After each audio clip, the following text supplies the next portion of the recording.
Round them up, round them up.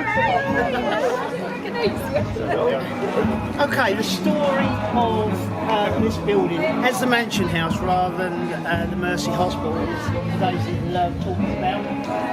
And the story actually starts around about 1761. 1763. In 1763, the Cork Corporation decided that it needed to get a mansion house for the Lord Mayor, befitting of his office and its position. As the first citizen of the city, it was really also about representing the city and painting the city in a good light. It was a trading city. It was an international port for the New World as well as the Old World, and it really needed to represent that position in trading, etc. And so they had to appoint an architect, and the man that they appointed was a guy called Davis Ducas. He said that he's an Italian. He was actually Sardinian, and he was appointed. Now, they had business with Davis in 1761 when he was involved with surveying the various heights of the river and the tidal flow and how that affected trying to get clean water into the city. So there was a history there with Davis, and in 1765 he produced a set of drawings which they approved. He also gave a costing for the job, which he said was going to be built and completed for £2,000. Now, £2,000 in 1765 equates to somewhere between 2.1 and 2.3 million. Now, that sounds a nice bit of money, but if you think that there was another bay attached to this, and although we only have a little bit of the original Mayor's House left, this was an extremely grand and opulent building, and 2.3 million wouldn't have cut it then, wouldn't have cut it now, and it didn't cut it then. He was way off mark. He also took 5% of the building cost as well for himself, and also built into the contract that he wanted further payments as the project proceeded on budget. Well, he didn't get them further payments because he didn't proceed on budget. So, sadly for Davis, he lost that side of it. It's architecturally outside. He was known for his Palladian villas, and this is a rather strange configuration, really, because the most weird thing is that I've never seen anywhere else where we have two sets of Venetian windows, one stacked on top of the other.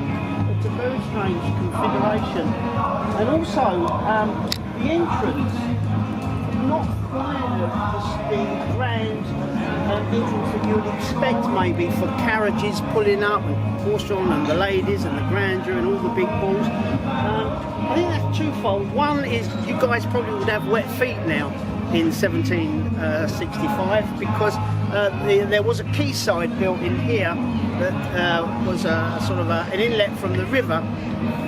I've seen maps which actually show it going further up, but I suspect that this wasn't built purposely for the Mayor's House. I think there was an inlet here anyway, and they developed it into a quayside. So possibly one of the major forms of transport for the Mayor at the time was the Mayor's barge, which could literally pull up outside. But the downstairs too, without being too rude to the building, it kind of looks more like a prison than a Mayor's House, really. And I'm not saying anything about a man with a chain. I don't know whether it was also, maybe things could get a bit, out of hand in the 18th century, and it was important that the lower floors you could bolt the doors a bit quick if things turned a bit pear-shaped. The door's entrance itself is what's called in the Doric order. That relates to the classical orders. There's 5 classical orders, 3 Greek and 2 Roman. The Greek ones are the Doric, the Ionic and the Corinthian, and the Roman ones were added, which are the Tuscan and Composite. And this is in the Doric order, so this is the lowest part of the pecking order. That's not really saying that it was better or worse, it's just saying that it was much more to do with business-like. This was a serious building for serious business. It wasn't a pleasure dome. And so that probably reflects that. The entrance too is slightly old-fashioned, really, and in fact would be not that far removed from the kind of door openings that you would see in buildings that were called fortified houses of actually about 100 years earlier. So it isn't a typical Palladian house. It's very business-like, with an eye on what they may have to do in a hurry. So there we are. So we'll go inside now and have a look.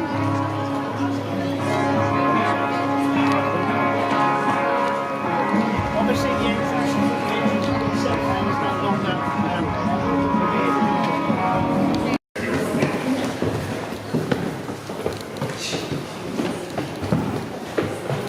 okay. Probably the most dominant feature of the house as it stands there, or the remains of the mansion house, is the extraordinary plasterwork, which we see here. This plasterwork was carried out by, excuse me, by a plasterer called Patrick Osborne. Patrick Osborne is said to have come from the city of Waterford. We don't actually have any baptismal certs or marriage certs or anything that clearly link him to Waterford, apart from some work that has been attributed on style, so that's a fairly patchy connection. But we do have Osbornes that were living actually in County Louth, and I think that's possibly closer to the truth, as we'll discuss some of his plasterwork in a little while. Looking up at this ceiling, really, this ceiling is sending a subliminal message. When people look at decorative ceilings, they actually just look at it and say, oh, this is very fancy and it's very nice, and isn't it a super piece of work? But actually, plasterwork from time immemorial was quite often used to express meaning, political undertones, religious beliefs, etc. And this is no different, to be quite honest. Looking up at this ceiling, it's a serious piece of work. Again, it's in the Doric style. We know it's in the Doric style because if you look around the bottom of the ceiling, or the perimeter of the ceiling, you can see these ox skulls. They're called bucrania. And then there's those little sort of, looks like 3 sets of teeth coming down, and then the skull and 3 sets of teeth. They're called triglyphs. And so they're indicative signs of the Doric order. And it's sending out that clear message from the very front entrance right the way up to here that this is a house of business, a serious business. It's the male domain. It's considered to be the male order, whereas some of the lighter ones are considered to be female orders. And it sends this message that this is a serious building for serious business and commerce, and the link to antiquity is sort of sending out this subliminal message that it's solid, it goes back into antiquity. Now, of course, it doesn't go back into antiquity, because we know it was only the Viking lads that were here that sort of started Cork, but it's sending this undertone back that this is about something that's been around 2,000 years, it's not changing, it's solid. And basically, Cork City is saying this is a safe place to invest your money and get your purse out, effectively. We're still saying that. Yeah, we're listening to the conversation. You can quote me if you like. So, if Tony's got a key or something to give us in there, I think. Was it open? Now, as we go through this room, you'll see now that these capitals up here are Corinthian. And this tells you that we're moving out of a very serious area to an area which is a bit more relaxed and a bit more for socialising and having a few laughs, shall we say.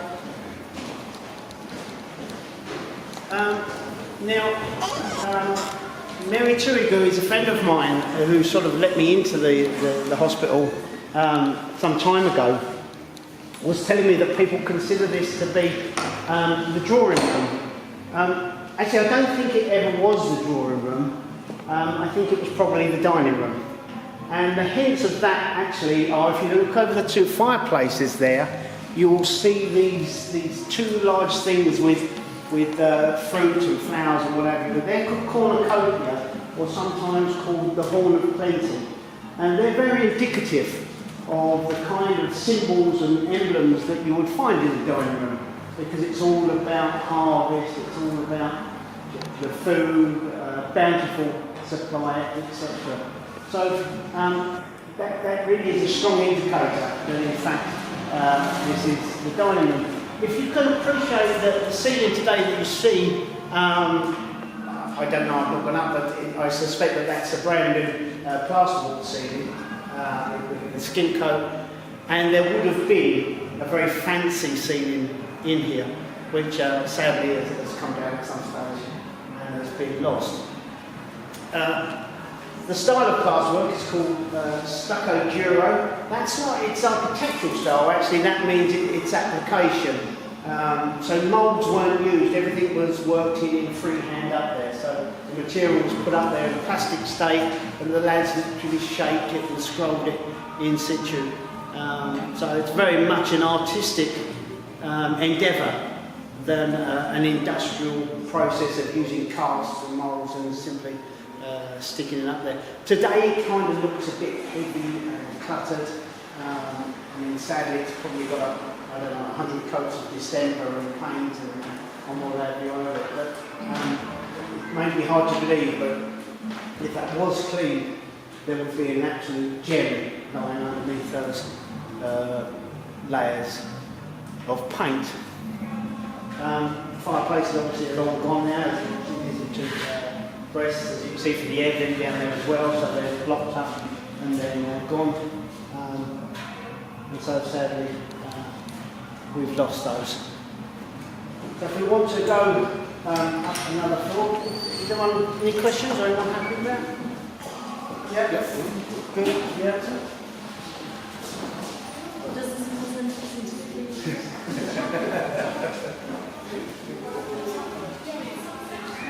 enriched cornice here with a tiny little freehand ceiling there, which is really considered textbook 1760. These are perfect 1760 markers. Again, probably slightly too heavy on the cornice, I think, really, bearing in mind we don't have great ceiling height here, but I suppose that's only a personal opinion. So let's get a bit closer up. The niche was always here. I suspect possibly our lady always there. There would have been maybe some piece of starch or something or other. But the eagle and the cartouche that the eagle holds, the foliage left and right, is an original piece of work. So it ties in to the ceiling. As you can see, the ceiling is very heavily modelled. It's a really, there's nothing light or fanciful about that. And as I say, that goes back to sending out this message of seriousness. Now, Osborne, what's really quite unique about this ceiling is that the vast majority of decorative plasterwork that we have in Ireland today. And it's worth noting actually that there are several phases of great artistic endeavour in Ireland's history. From the earliest times of the monks in the Dark Ages with their beautiful manuscripts and the Book of Kells and all the rest of it, to the great literary geniuses that we had in Ireland. And it's considered by some that decorative plasterwork in Ireland was another great period in the nation's artistic history. For some reason, it's escaped the radar, whether it's because of the links in the past with the Anglo-Irish and it wasn't considered to be pure Irish, which of course we now know is absolutely ridiculous. I mean, the work was done in an Irish house by Irish men, you know, irrespective of political persuasions or whatever, and it's now starting to get that recognition. But with this work, what makes it really unique is, well, not unique but incredibly rare, is we have solid 100% documentation linking Patrick Osborne to the Cork Corporation in the form of bills and invoices, etc. So it's incredibly rare, and it is architecturally an absolute gem. I don't know if the Mayor can help me with this, but we really do need to get onto the Conservation Officer and everyone, because we're starting to get in some serious cracking and movement here, and I don't know. The importance that people place on it is obviously, I mean, I know this is a hospital and healing people is the primary concern, but this really would be such a shame to lose it, because I think of course it can be repaired, but this is actually 100% pure. It's not been interfered with, it's never had major repairs, so it's an incredibly rare piece of work. Osborne came to get this job through Davis Ducart. Now, Davis Ducart did another great house in Cork. He did several great houses, don't get me wrong, but his other fantastic house in Cork was in the house in Rathcormac, Kilshannig, or it's now Kilshannig Stud Farm. It's a beautiful Palladian house. The plasterwork there was done about 1766. And many people believe that Patrick Osborne worked on that house with probably the best, the most famous two plasterwork characters, who were the Lafrancini brothers, Paolo and Philippe. They worked in Ireland from the late 1730s, and possibly Kilshannig was the very last job that they did in Ireland. They seemed to go off the radar at that point, and they left. If that is the case, when Davis Ducart got this commission, and then his next major commission, which was Plastertown Cox, he needed to fill the void left behind by the Lafrancini. And if Patrick Osborne worked at Kilshannig, that's where the link came. He would have known him, and he wouldn't have been the primary plasterer at Kilshannig, but he must have been certainly an accomplished man to get the commission. He started the plasterwork here in 1768, in January 1768, and it was completed by November 1768. So that time frame tells you that he can't have been here on his own. He obviously had a whole ensemble of everything from assistant plasterers to labourers and apprentices, etc. That saying, that was still some going to get that amount of work done. So he was finished by November of 1768. He didn't get his final bill paid until November of 1769, a full 12 months later. So it's kind of good to know that things haven't changed that much. I thought it was just me, but it's clear that Paddy Osborne had the same problems as well. If he stayed on budget, it wouldn't have been too bad. No. Blame the architect. Blame the architect. Did he get his extra percentage for being over a month? Probably not. I'd say no. The retention went down the tube. I would say. No, but to do it in that time scale, it was phenomenal. In fairness, so the work in the detail and everything, and you're saying it was all hand carved. Everything and is sculpted. it's all stuck over the road. It's all hand sculpted. That's phenomenal. The two Italian sculptures, are they the lads who did Prospero House? They did, yeah. They So you're up there during apart from that back staircase, which looks like everyone's been on acid or something like that. Well, there was the Irish lads. Yeah. They were given the job of, they were given that staircase to do. Yeah. So the Italians did the rest of the house, and the apprentices they had. Yeah, I think They gave them that let's staircase. show off and you show what we can do. Oh my God. Nice. So, Go on. yeah.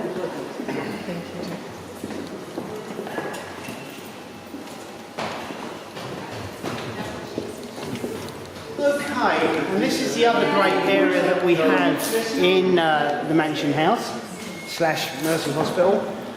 This would have been the drawing room, or with drawing room. With drawing room came about from a case of that back in the day, everybody went into the dining room, they had their large meals, and then the ladies withdrew to the drawing room to talk about kittens and puppies and things like that, and the men stayed in the dining room and put the worlds to rights, or wrongs, depending on how things panned out. Nevertheless, anyway, so this was the withdrawing room, but it was also the ballroom. Now this is where the dancing and the gaieties took place, I mean, apart from the decoration now, this isn't serious, this is much lighter, much more fanciful, much more playful. Also, we have the Minstrels Gallery up here, where the musicians would come to entertain. And you can see that the way the cornice work is finished, that there was obviously a passageway that went out there somewhere, and the minstrels, musicians could come in and play there. Primarily because they wouldn't have been allowed to come through the main doors and mix with their betters, so they were kept up there out the way. The plasterwork itself, again, as I say, is very, it's kind of all a bit Barockish, really, you know. I mean, Baroque, people talk about Baroque architecture as if they're saying, well, it's all about having big urns and it's all about having heavy festoons and swags. Actually, for me, Baroque is much more about the impact it makes. And I think it's safe to say that you can't, it's all about making an impression, saying, look at us, we're cultured, we've got money, we're well where it's at fashion-wise. And I mean, no one can ever say that this is understated. I mean, this is definitely making a very clear impression. It was also the very end of the Baroque period, and there's a couple of markers here that show that fashions were changing. And Osborne was slipping into that. If you look over there, and that end as well, if you look above the two top windows, and ignore the cornice and then come out, and you'll see there's two sort of swags there, and there's these funny little leaves that stick down with holes in them. There's about 5 of them on each side, and the same at the other end. Well, that's called rocaille, and rocaille work is an indicator of that word that was feared by the traditionalists, rococo. It was probably feared because it was also called French rococo, which in the 18th and 19th century could get you hung for just saying it. So, where Patrick Osborne wanted to introduce a little bit of flair, he also had to play a political game. He couldn't go full-blown rococo on this because it could have got him all sorts of flack, and it would have sent possibly a little bit too overboard a message of being playful and fanciful. But he just slipped in a couple of little markers to say, I'm aware of what's coming down the line and what's also out there. But the other thing here that's really interesting is, as we look up towards the centre, around the perimeter of the centre, we've got these birds. These birds are what are called from the Dublin School. Now, there were schools of architecture and craft excellence set up in the early 1730s, 40s, 50s, in the major cities to teach the crafts and teach good drawing technique and technical drawing technique. And Dublin actually was well more advanced than anywhere else within the peripheries of what we call the British Isles today. People think London, but actually Dublin was well above. It was considered the second city of the empire, but when it came to artistry and craftsmanship and excellence, Dublin was well above the game, and of course Dublin plasterwork has almost gained a sort of a mythical status on a world stage, to be quite honest. And that's from the Dublin School, very similar to a chap called Robert West, who was a very famous Dublin plasterer come entrepreneur. And I think that takes me back to the fact that I just kind of get this feeling. They're so close to Robert West's work that I just feel that Patrick Osborne is more likely to be from Leinster than Munster, should we say. Also, it's a very clever play. When you initially look up, it looks like, whoa, like what's gone on here? Like that guy's gone absolutely mad. But actually, it is symmetrical. There is balance. The longer you look at it, you realise that it is set out correct. There are certain things that he got wrong. For instance, the canvas there got way too close to the cornice because the one on the other side is nearly 6 or 7 inches off of the cornice. But I think we're forgiving for that in the general composition. Again, it probably would do with a little bit of conservation work fairly soon. But that aside, it's a very pure piece of work. It's never been interfered with, and again, it sort of ties into this whole very, very rare piece of 18th century plasterwork we have. Arguably the finest plasterwork in Cork City, and certainly in Munster, it's probably one of the top 5 pieces of 18th century plasterwork. I realise that when people are raising funds in hospitals, it's probably more needed for a kidney machine than it is for a piece of 18th century stucco work, but it would be a great shame to see any of it lost. And I think that's probably where my little talk starts to draw to a close.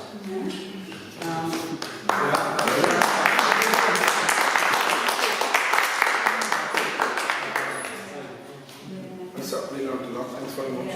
Thank you. And it was very interesting to see the different skills, the different ranges of works that are going on. Yeah. The wealth of knowledge you have is phenomenal. Thanks for the extra workload. Definitely, it's fantastic. It is. I mean, if you're going to have physiotherapy treatment, it's not a bad Nice to have us here overlooking the river. Yeah. It beats the sea of They can't rival this.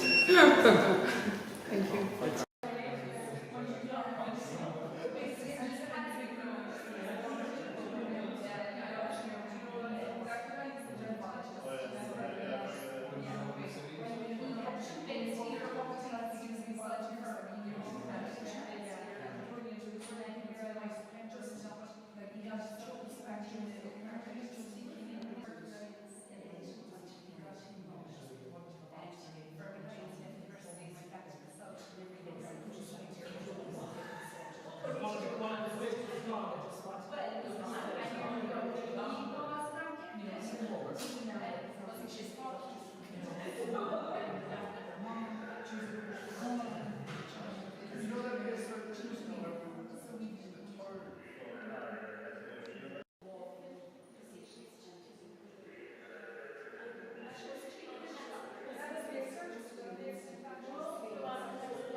There were a billion vessels who was the very first register of patients that came into the hospital on St. Patrick's Day, March 17th, 1857, not breaking any patient confidentiality now. GDPR.